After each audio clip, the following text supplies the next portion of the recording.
Thibaut Fardou.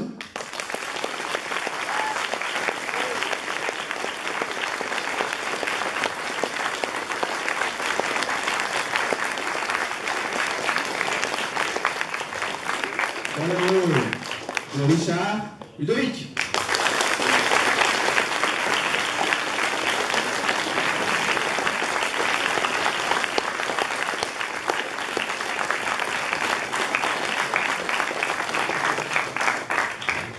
Et dans le rôle de Raph, Raphaël Descraques.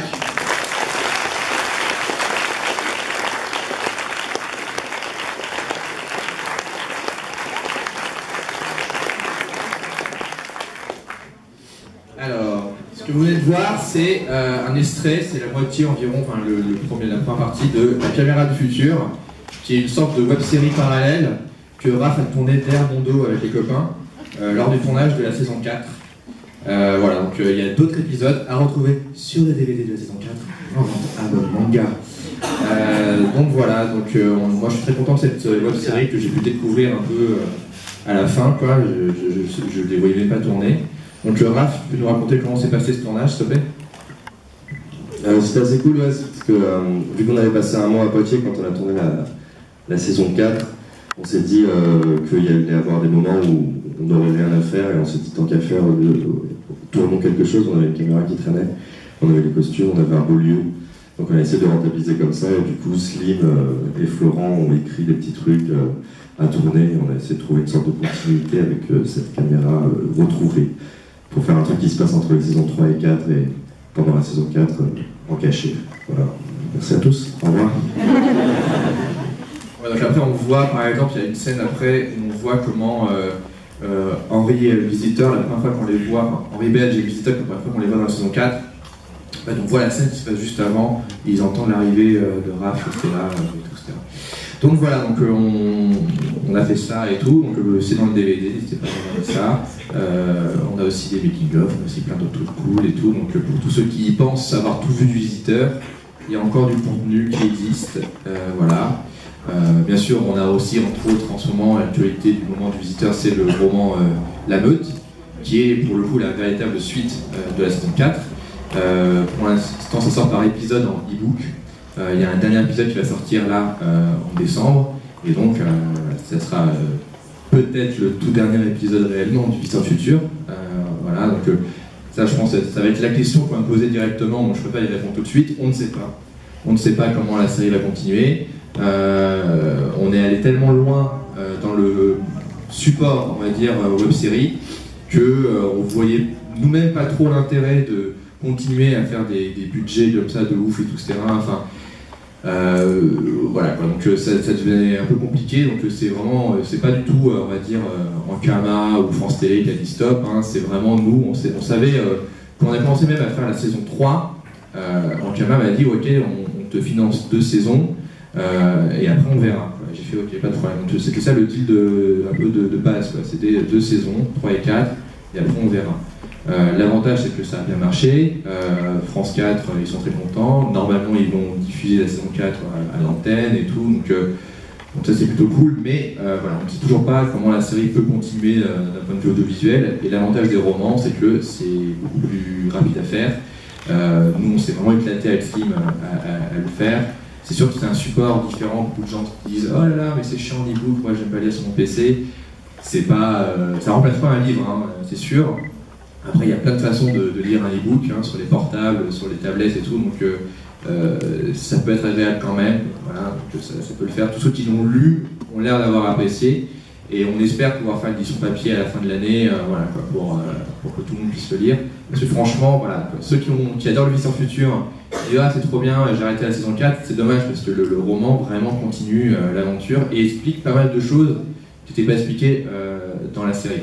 En gros, le roman, c'est plein de parties que je ne pouvais pas mettre dans la série, qui étaient plus compliquées à mettre, notamment sur l'enfance du visiteur, et qui avaient plus de sens donc, en roman, quoi. Donc on en est très fiers, et voilà, le dernier épisode sort en décembre normalement. Voilà. Est-ce que vous avez des questions en rapport avec le Visiteur Futur ou pas? Parce qu'on peut parler d'autres choses, il n'y a pas de souci. On est là pour ça, et après on repart, on le sait maintenant ou jamais. Voilà. Oui, dis-moi. Est-ce que vous pensez faire d'autres séries? Alors, déjà pardon pour le son qui est un peu saturé. La question c'est, est-ce qu'on pense faire d'autres séries? Alors, oui. Est-ce que vous connaissez la série qui s'appelle J'ai jamais su dire non? Ok. Alors, il y en a qui le savent déjà, mais nous avons déjà tourné la suite de J'ai jamais su dire non cet été. Donc on a tourné une saison entière, ça s'appellera La théorie des balls.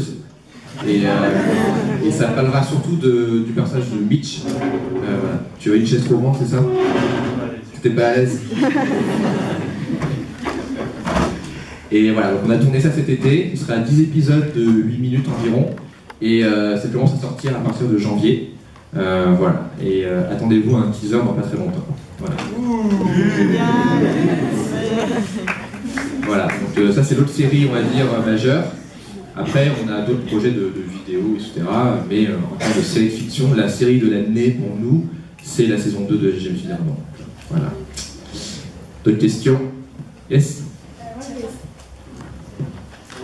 Je voulais savoir pourquoi tu as choisi ce format sur la saison 4. C'est-à-dire le format? La durée. C'est le même que la saison 3. Hein. C'est le même, c'est 10 fois 13 minutes. Donc à partir de la... En fait, en gros, la saison 1 par exemple, tu vois, le premier format... La saison 1 déjà, aucun épisode n'a la même durée. Ça commence, ça fait genre 2 minutes, le premier épisode. Le dernier, il fait, je crois, 10 minutes. Et après, dans la saison 2, ce qu'on a fait, on a essayé de faire un format genre de 6 minutes environ. Mais pareil, le dernier épisode est beaucoup plus long. Et c'était en rapport au fait qu'on sait que nous, on peut tourner environ 6 minutes utiles par jour. Dans la saison 2, si vous remarquez bien, la plupart des épisodes se passent dans le même lieu. Parce que vous pouvez tourner une journée, 6 minutes dans le même lieu. Mais après, c'est sûr que plus le format devenait feuilletonnant, et surtout, l'avantage d'avoir une prod, c'est de pouvoir faire du crossboarding. C'est-à-dire qu'en gros, on tournait pendant 5 jours, et sur 5 jours, on tournait 2 ou 3 épisodes mélangés. Donc vous pouvez avoir plusieurs décors dans le même épisode. Et ça fait une différence. C'est-à-dire qu'on tournait dans le même décor toutes les scènes du salon de Raph, l'épisode 1, 2, 3, etc. Et ça aide pas mal, ce qui fait qu'au montage, on a une scène dans un décor, une scène dans un autre décor, une scène dans un décor, etc. Donc ça dynamise pas mal. Et on l'a gardé ça pour la saison 4. La grosse différence de la saison 4 en termes de prod, c'est qu'on a tout tourné d'un coup. J'ai écrit vraiment, il y avait 120 pages de Visiteurs Futurs qui étaient écrites d'un coup, et on a tourné comme si c'était un film pendant 5 semaines.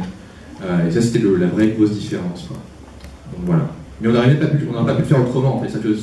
C'est à la fois un luxe, et en même temps, tel que la série. On n'aurait pas pu poursuivre au Versailles et dire bon, on retourne là dans 2 semaines, et on laisse en abandon, et on revient, et on repart. En gros, on avait le lieu, on a loué un endroit qui s'appelle la Filature, qui est un ancien squat, et tout, etc., qui est un endroit où les gens faisaient du football, qui a été repris par des gens, qui a été cleané et tout. On l'a loué, et on pouvait l'avoir qu'un mois. Et genre, si on n'avait pas fini, on était mort, quoi. Donc c'est mieux, mais en même temps, il faut être beaucoup plus rigoureux et il ne faut pas se planter, quoi. D'autres questions? Oui. Est-ce que Slimane va mieux? Est-ce que Slim va mieux? Alors pour certains qui ont vu les vidéos où on parle de la meute, on a pu voir Slim à l'hôpital, et c'est pas un sketch, c'est pour de vrai. Et en fait, donc, Slim a eu la mauvaise idée en avril de faire du ski. Et je soupçonne qu'il n'y ait pas eu de neige en fait. Et il s'est fait ça dès le premier jour. Et ça, moi en plus, moi je suis très anti-sport et tout ça, donc ça m'a conforté là-dedans. Et il s'est fait une rupture des ligaments croisés, ce qui est assez moche en soi. Et ce qui est encore plus moche, c'est qu'on l'a opéré, et en fait sa cicatrice, en fait, on l'a opéré, et 1 semaine après, il a fait le Japan Expo. Erreur. Et après, donc le mec l'a re-opéré, il a dit bon, on est d'accord que tu fais rien de l'été. Il dit mais non, je fais rien. Et 1 semaine après, il faisait la théorie des balls. Donc ça n'a pas trop aidé. Ça n'a tellement pas aidé que dans la théorie des balls, on a dû justifier. En fait, on s'est dit mais est-ce que mon personnage il boite ou pas? Et je fais tu peux ne pas boiter. Il fait c'est compliqué. Et je dis, on va mettre dans le scénario. Et donc on a mis dans le scénario que son personnage a une béquille. Donc dans la théorie des balls, vous le verrez avec une béquille. Et on a dit ouais, c'est parce que sa copine le tape. Voilà. Et là, il a été réopéré encore une fois. Ça l'a un peu fait chier parce que 3 fois c'est chiant, quoi. Au bout d'un moment, il me disait qu'on connaissait les infirmières par leur prénom, peut-être pour d'autres raisons, mais bon voilà. Et donc il va mieux là, on l'a vu marcher. Voilà. Après, il a fait un break en ce moment. Il a dit ouais, j'ai fait une pause. Il a joué à Alien Isolation, si vous voulez savoir où il en est. Voilà. Il a l'air d'aller mieux. Oui, d'autres questions? Oui. Comment s'est fait la transition sketch et web-série, parce que c'est un format plutôt différent? Alors comment s'est fait la transition sketch web-série? Ça s'est fait naturellement en fait, c'est que nous on a toujours voulu faire des séries, c'est-à-dire que même si des fois on a fait des sketchs, et vous pouvez le voir même dans les vidéos de Raph, quand Raph fait des sketchs, il fait des films en fait, il fait des longs métrages en 5 minutes. Donc c'est un peu notre format, on va dire, naturel, voilà. On fait pas de la blague pour de la blague, on n'a pas ce talent-là forcément et tout. Et donc dès qu'on a commencé le Viseur Futur, et c'était oui, à la base c'était en fait, le principe de base c'est un sketch. C'est un mec qui dit voilà ce qui va se passer. Et au bout de 3 épisodes, ça nous a saoulé nous-mêmes. Ça nous a dit waouh. Et des gens me disaient putain mais c'est vachement bien, vous pouvez en faire 100 comme ça et tout. Et même des prods disaient ouais il faut qu'à chaque épisode il dit voilà ce qui va se passer sur un truc différent. Et en fait nous-mêmes on s'est dit ouais on pourrait le faire. C'est ce que la télé ferait. Donc on va pas le faire. Et naturellement, on a commencé un peu à déconner entre nous, à dire mais d'où vient le visiteur? Est-ce qu'il y a des ennemis? Et ce serait marrant qu'on se rende compte qu'il est peut-être tort, etc. Est-ce qu'il vient vraiment du futur? Et toutes ces questions nous ont paru beaucoup plus intéressantes que du voilà ce qui va se passer. Et même vous pouvez voir dans la série, il y en a très peu des voilà ce qui va se passer. C'est ça qui est assez... Donc en fait très vite on a commencé à délirer plutôt là-dessus et ça nous a plu et en plus le public a encore plus adhéré à ça quoi. Plutôt que de se dire ah ouais j'en ai vu ouais les Viseurs Futurs, ouais j'en ai vu 2 ou 3. Non, les gens quand ils regardent, il faut qu'après qu'ils regardent tout quoi. Et ça c'est plus pour nous quoi. Donc ça s'est fait très très vite, même c'est même dès l'épisode 5, je crois. C'est l'épisode 5 de la saison 1 où on met pas le voilà ce qui va se passer, où on met un autre personnage, et après l'épisode 6 c'est l'épisode où il n'y a même pas le visiteur. Et pour moi c'est une façon de me dire si on arrive à faire ça, un épisode où il n'y a pas le visiteur, d'une série qui s'appelle le Viseur Futur, c'est qu'on peut embarquer, et que les gens adhèrent, on peut embarquer les gens dans plein d'aventures, etc. Et comme ça a marché, ben on a continué comme ça, et ça nous convient mieux. Quoi. Donc voilà. Oui. Je voulais savoir en fait si cette spontanéité de départ fait qu'il peut y avoir des incohérences dans la série en fait. Ah, il y a sûrement. Parce qu'en fait, je pensais à un truc, c'est que dans la saison 2 en fait, on apprend que... Ah, attention. Que l'origine de Castapol, en fait, c'est dû à l'intervention des Lombardies. Oui. Et les Lombardies, en fait, ils sont nés grâce aux militaires, enfin, directement. Alors oui, non, ça, mais j'ai une réponse pour ça, c'est bon. En fait, la réponse est que Riton meurt quoi qu'il arrive.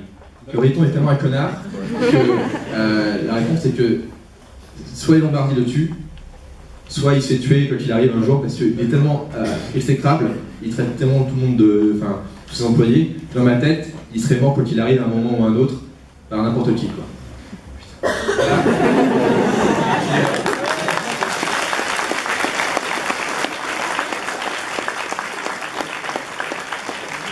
Et c'est marrant parce que même dans le... Vous voulez bloquer aussi François sur d'autres trucs, n'hésitez pas. Là, Ah non, mais il y a des trucs qui peuvent être bloqués. Mais même dans le roman, à un moment, il y a tout un truc où c'est marrant parce que il y a tout un truc à un moment, ils vont dehors et il y a marqué que dehors il fait beau quoi.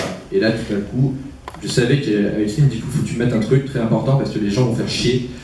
C'est est-ce qu'il est plus acide ou pas, sachant que dans l'enfance du visiteur, normalement, il n'y en avait pas, mais en même temps, vu qu'il les a annulés, ça veut dire qu'il y a peut-être une version de l'enfance du visiteur où il n'y a pas plus d'acide, etc.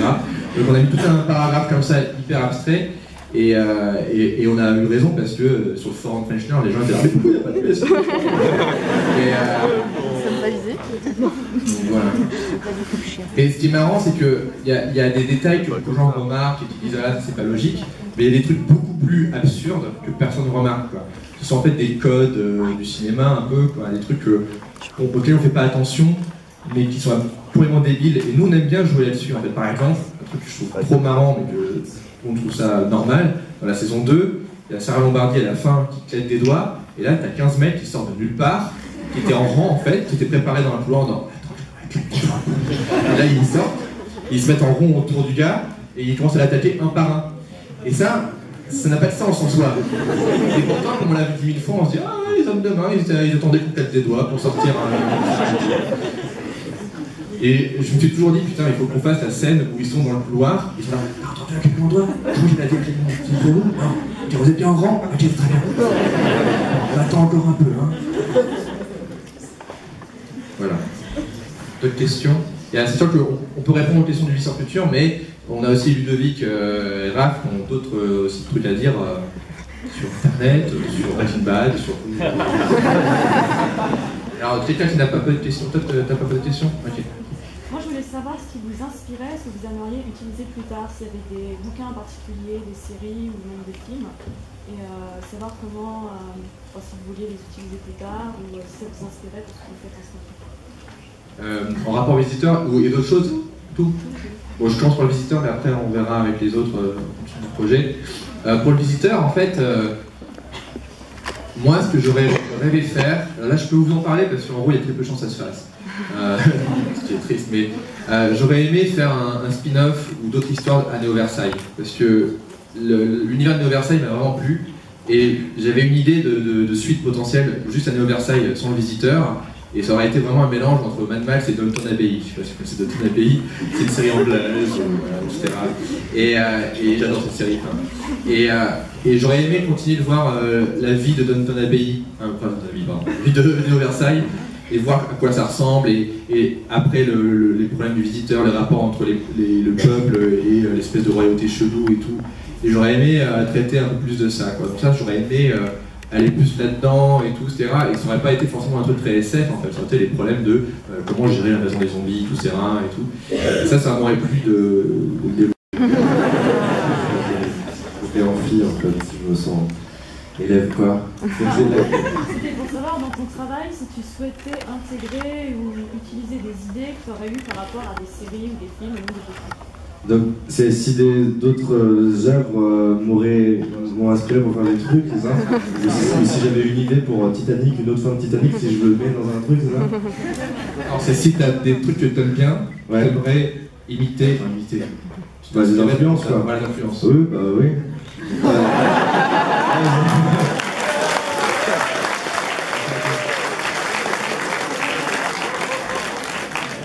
Enfin, ça me paraît normal de grandir en bouffant des trucs, différents univers, et de maintenant de les chier. Voilà, allez, vas-y. Et toi, Ludo, je chie? Ouais. Bah moi, au niveau de mes inspirations, oui. Non, mais enfin, je peux pas être très original, mais en ce moment c'est Breaking Bad. Voilà, je m'étais, voilà, c'est écrit ici. Donc voilà, je suis à fond sur Breaking Bad, et puis après j'irai sur autre chose, je pense. Voilà, c'est tout, désolé, merci à tous. D'autres questions? Des gens qui n'ont pas posé de questions. Oui. À la fin du Golden Show, il y avait eu une histoire avec comme quoi Alexandre Astier allait produire quelque chose avec vous, Davy, etc. Et alors je sais pas si j'ai pas bien suivi, mais qu'est-ce qui s'est passé en fait? Alors je fais une version courte et censurée. En gros, ce qui s'est passé, c'est que à la fin du Golden Show, Alexandre Astier, avec sa prod, nous a proposé de produire un pilote, juste un pilote, pour le proposer à Canal. Et c'était l'année après Bref, ce qui était la pire année, je pense, pour proposer n'importe quoi. Et parce que voilà, quand on passait après Bref, c'est une très mauvaise idée. Et donc, ce qui s'est passé, c'est qu'on a produit un pilote qui s'appelle Spam News, et qui est pas très bien. Et Canal a dit c'est pas très bien. Et à la place, ils ont mis à perdre. Et c'est pas plus mal. Donc voilà ce qui s'est passé. Voilà. Donc il existe un pilote produit par Alexandre Astier et aussi par Harry Torgman de Bref, avec Davy Poulpe et moi à la réal, et que vous ne verrez jamais. Et c'est pas François, ils peuvent le retrouver dans le DVD de la saison 4. Oui, je peux vous les acheter.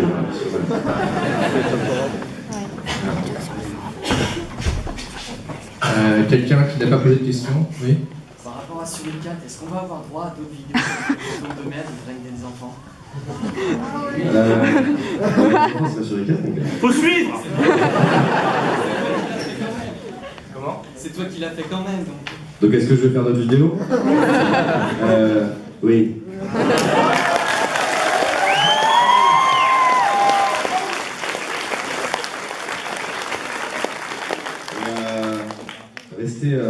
brancher dans la semaine sur internet, on sait jamais. Oui, on sait jamais.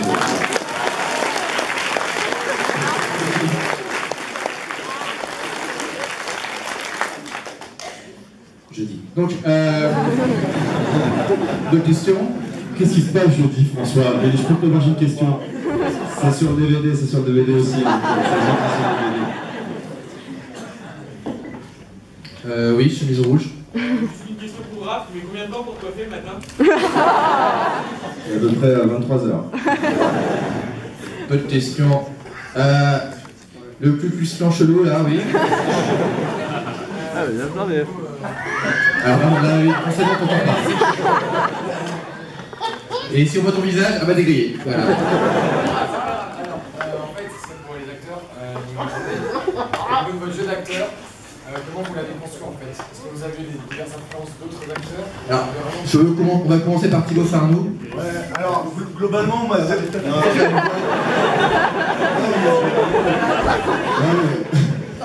globalement, j'ai pas eu trop d'inspiration à part. En fait, François, il m'a appelé.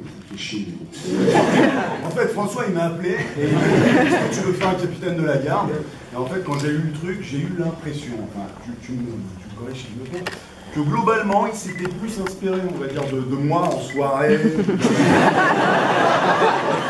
Voilà. Donc en fait, à jouer, vu que je suis pas comédien de formation, c'est un peu plus simple de voilà quoi. En fait, j'en ai d'abord parlé à Slim, parce que Slim a travaillé avec Thibaut pendant des années à Marisonic. Donc j'ai dit, ouais, pour le capitaine de la garde, je voyais bien Thibaut et tout. Et là, Slim m'a dit direct, ok, alors faut que tu places les zouzous. Pourquoi? Ah bah il dit ça tout le temps. Moi j'en ai placé un petit peu. Et après Thibaut a fait, ok, alors je propose un truc. Est-ce que je peux dire, bon, il est midi, les zouzous, c'est pas en zouzon. Donc voilà, donc ça a été inspiré par lui-même. Mais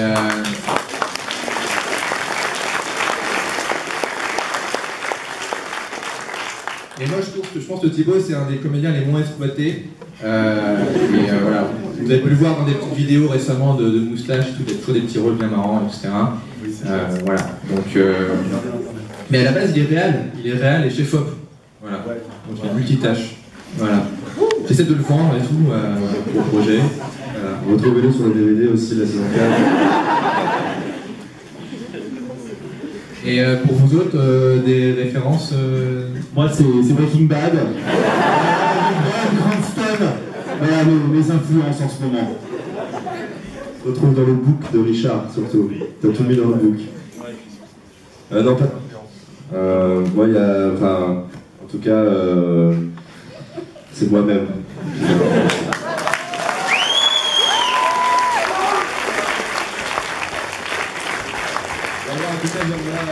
J'aime bien Seth Rogen et Jonah Hill parce qu'ils sont gros et du coup j'identifie beaucoup. Oh non, non. Ok.